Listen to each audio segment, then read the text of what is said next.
simplistic and monotonous, but oh so satisfying. When I was very young, the phrase beat 'em up always made me think of Konami, because they took the hottest franchises of the day and made excellent video game adaptations out of them. I'd go to the arcades and play the shit out of X-Men and Simpsons, or come home and play a console version of Teenage Mutant Ninja Turtles. But of course, the name Sega was also synonymous with awesome arcade action, and it wasn't long before they created a great beat-em-up franchise of their own for the Sega Genesis. The original Streets of Rage. Now stop me if you heard something like this before. A fair city has been taken over by an evil crime syndicate, and it's up to 3 ex-cops to clean it all up. Yeah, the story's pretty weak sauce. But hey, any excuse to wade through an army of clones non-stop! You've got 3 characters to choose from, and they're mostly distinguished by what they suck ass at. For instance, Blaze lacks any real raw power.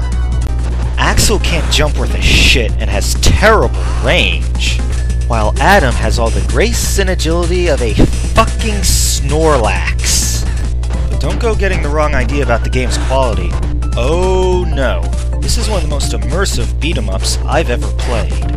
And while 2-player isn't as crazy fun as crowding around an arcade cabinet and playing as the whole Simpsons family, it's still good fun. But since you can hurt each other, don't buddy up with an R-tard. Like any good Genesis game, the controls are incredibly easy to pick up. Tap B to do a normal attack, tap C to jump, tap C then B to launch a jumping attack. Hitting A launches a special attack, which I'll get into later, but what I feel really sets apart Streets of Rage is the grappling. Move in close and you'll grab your enemy, knee him a couple times, then you can throw him in one of 2 ways. Hit backwards and B to chuck him a good distance, or hit C then B to suplex his sorry ass. Yeah, I'm the juggernaut bitch gonna smack you with your pimp! And that's the real key to this game, strategic use of grappling and throwing. I mean fuck, even the final boss can be owned in this manner. Also spicing things up are all the weapons lying around. Showcasing how Sega didn't have Nintendo's dumb shit censorship rules, you can crack a beer bottle open on someone's head and then stab people with it. And throwing knives are a perfect way to knock even bosses flat on their asses from a distance. Smoke grenades stun an enemy for a while, letting you get in a few quick hits. But the most useful are definitely the pipe and the baseball bat, which really fuck shit up if you know how to use them right. Streets of Rage also impressed me by what it didn't include, and that's the ability to go wild and crazy with jump kicks. Other beat-em-ups let you abuse jump kicks so much, you could watch a fat retard ninja kicking other ninjas without batting an eye. Fuck, that's why I always use a dwarf guy in Golden Axe so I can jump around smacking everyone with his big axe.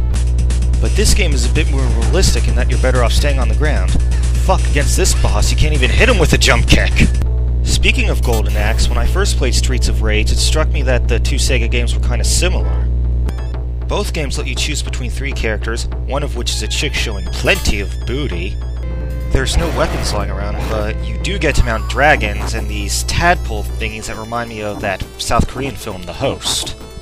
But Golden Axe was also known for unleashing magical attacks that obliterated everything on the screen. Does Streets of Rage have an equivalent of that? Oh, fuck yes! Once per life, you can hit A to call upon a cop car hauling heavy artillery that will fuck everything up. Yeah! Burn, motherfuckers! Need some backup while on a cruise ship? No problem! The boys in blue will come out of nowhere and fire a missile that won't burn the floorboards, or you, just your enemies. Isn't that convenient? Oh yeah, this beats that Dungeons & Dragons shit. And the best part?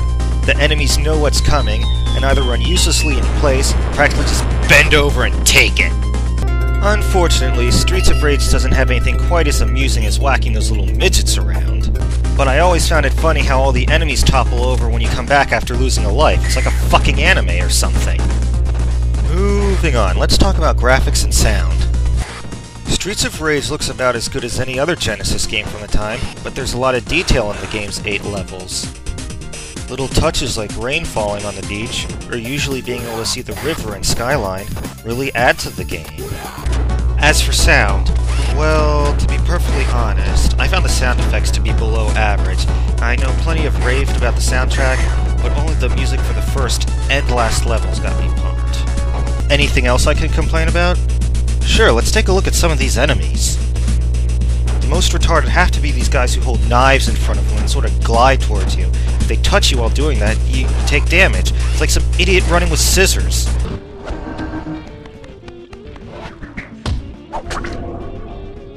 And take a good look at these female enemies you come across. Now, I'm not one to rip on people for fucky fetishes, but the first time I laid eyes on this enemy, it made me think M. Bison had a sex change operation. Even worse are some of the ones in black.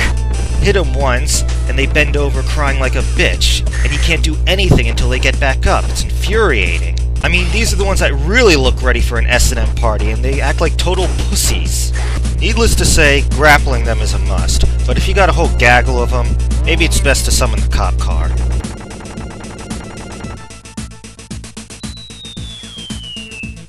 Yeah, eat it, bitches! In the last level, you encounter ones wearing white. I'm not even gonna say who they remind me of.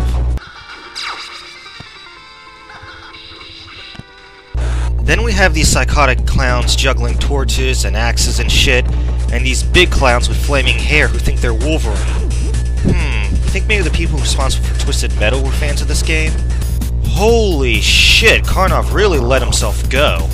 But I guarantee the fuckiest boss in the game is found at the end of level 5. These two twins, Mona and Lisa. Oh, and look at that! They're palette swaps of Blaze! Well, piss my shit. Bad enough that you fight nothing but clones through an entire beat-em-up, but do they have to make carbon copies of your own character? Ugh. Picture the Olsen twins given Captain America's super soldier serum after it was laced with 10 pounds of crack. That gives you an idea of how fucking aggravating these girls are. Luckily, there's a cheap way to beat them. Head straight at one of them, and when she jumps over you, simultaneously hit B and C to do a back attack. This is probably the only part of the game where you're going to use that move. Another move you'll probably only use here is hitting up and C to avoid damage from a throw. Guess what else only happened for me when fighting these girls? Running out of time. Ugh, you little shit bitches. Oh, and if you manage to beat them and get to the end of the last level, guess what? Before you face the final boss, you gotta beat them again! But despite the assiness of some of the enemies, it's a fun, challenging beat-em-up that you'll want to see through till the end. After you best those bimbos, it's off to a factory level where you can trigger the pistons into hitting enemies. Yeah! Eat it! Next comes the obligatory elevator level, where you get to chuck enemies off the side of a building! Feed the worms. Rest in peace. Take a dirt nap. Then it's on to the Syndicate's headquarters, where you can't call for backup, a second player can't join in, you'll face one of every boss fought in the game, and these moving dinner trays? Okay, what is up with those dinner trays? Is this place haunted? And they hurt your enemies too. Well, what's the point of having them?